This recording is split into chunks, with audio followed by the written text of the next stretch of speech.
দর্শক, স্বাগত জানাচ্ছি সংবাদ প্রকাশের বিজ্ঞান ও প্রযুক্তি বিষয়ক নিয়মিত আয়োজন হ্যাশট্যাগে। আমি আসিফ মাহমুদ আছি আপনাদের সাথে। জানিয়ে দেব এই সপ্তাহের বিজ্ঞান ও প্রযুক্তি বিষয়ক তাজা খবরগুলো।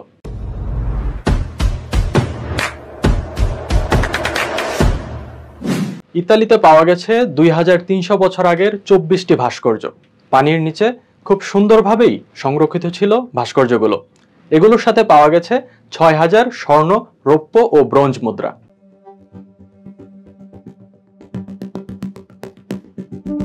ইতালির টাস্কানিতে সুন্দরভাবে সংরক্ষিত 24টি ব্রোঞ্জের ভাস্কর্য খুঁজে পেয়েছে প্রত্নতাত্ত্বিকরা। শিল্পকর্মগুলোকে প্রাচীন রোমান যুগের বলে ধারণা করছেন তারা। সান ক্যাসিয়ানো শহরের এক প্রাচীন গোসলখানার কর্দমাক্ত ধ্বংসাবশেষে পাওয়া যায় প্রাচীন এই ভাস্কর্যগুলোকে। জায়গাটি ইতালির রাজধানী রোম থেকে 160 কিলোমিটার দূরে পাহাড়ের চূড়ায় অবস্থিত। প্রত্নতাত্ত্বিকদের মতে রোমান দেবতাদের এই প্রতিকৃতিগুলোর বয়স প্রায় 2300 বছর।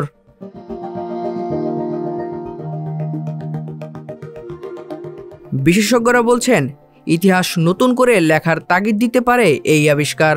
ভাস্কর্যের আশেপাশে পাওয়া গেছে প্রায় 6000 স্বর্ণ, রৌপ্য ও ব্রোঞ্জ মুদ্রা।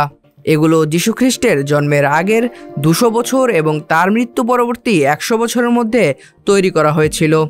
এই সময়টিতে প্রাচীন টাস্কানির সবচেয়ে বড় পরিবর্তন সংঘটিত হয়। তখনই শেষ হয় ইস্ট্রুস্কানদের রাজত্ব এবং শুরু হয় রোমানদের শাসন।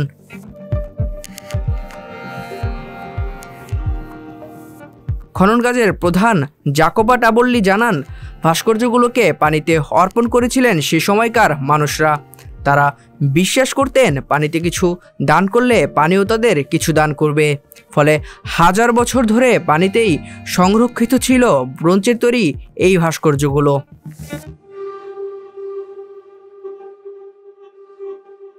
খনন কাজ শেষ হওয়ার পর শিল্পকর্মগুলোকে পাঠানো হবে গ্রোসেটোর এক রেস্টোরেশন ল্যাবে।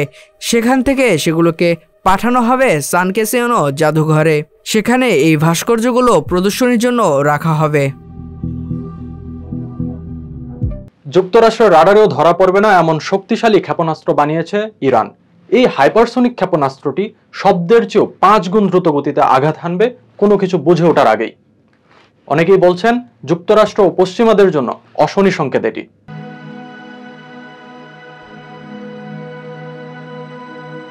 শব্দের চেয়ে 5 গুণ গতিতে ছুটবে ইরানের নতুন হাইপারসনিক ক্ষেপণাস্ত্র। আঘাত হানবে কোনো কিছু বুঝে ওঠার আগেই। এই ক্ষেপণাস্ত্র তৈরি করতে সক্ষম হয়েছে ইরান।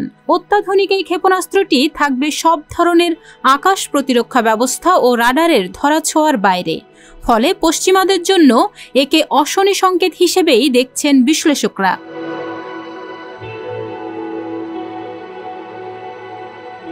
ইরানের রেভলিউশনারি গার্ডের অ্যারোস্পেস উইংসের ডিরেক্টর আমির আলী হাজিজা দেহ জানান, এই রকেট বায়ুমণ্ডলের ভেতরে ও বাইরে লক্ষ্যবস্তুতে আঘাত হানতে সক্ষম।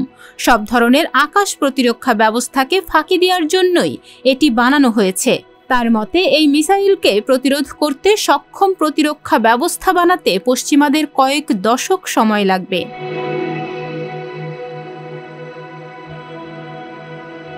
বাতাসের শব্দের গতিবেগ প্রতি সেকেন্ডে 343 মিটার। সেই হিসাবে ইরানের নতুন ক্ষেপণাস্ত্রটি প্রতি সেকেন্ডে 1715 মিটার পথ পাড়ি দিতে সক্ষম।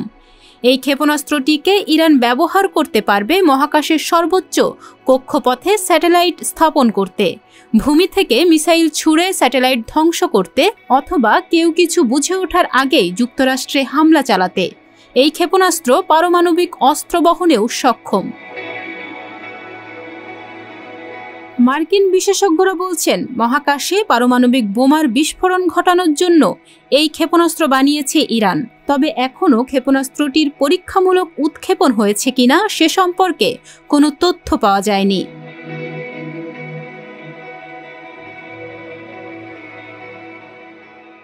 টুইটারকে গভীর উদ্বেগের সাথে পর্যবেক্ষণ করছে যুক্তরাষ্ট্রের ট্রেড কমিশন। তারা প্রয়োজন হলে নেবে আইনি ব্যবস্থাও। সংস্থাটি বলছে, আইনের ঊর্ধ্বে কেউ নয়।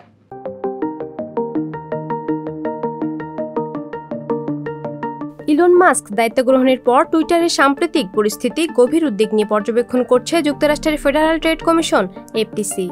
টুইটারের ঊর্ধ্বতন প্রাইভেসি ও কমপ্লায়েন্স কর্মকর্তারা পদত্যাগের পর এই উদ্বেগ জানিয়েছেন নিয়ন্ত্রক সংস্থাটি। তারা জানায়, ইলন মাস্ক কোনোভাবেই আইনের ঊর্ধ্বে নয়। হাজার হাজার কর্মী ছাঁটাইয়ের পর বিশৃঙ্খলা সৃষ্টি হয়েছে টুইটারে।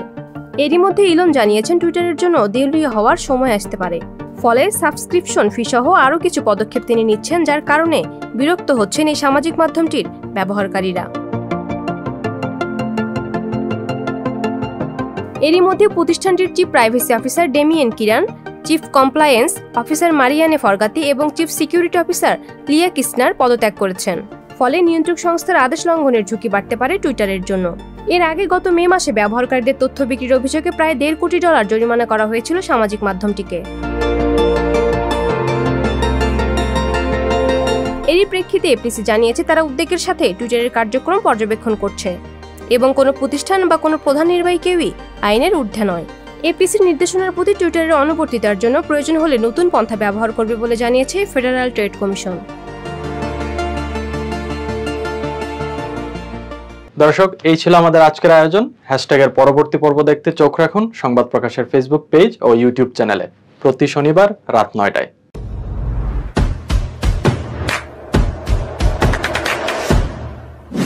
সংবাদ, ফিচার ও অনুষ্ঠানের জন্য ভিজিট করুন সংবাদ প্রকাশের ওয়েবসাইট এবং যুক্ত থাকুন ফেসবুক পেজ ও ইউটিউব চ্যানেলের সঙ্গে।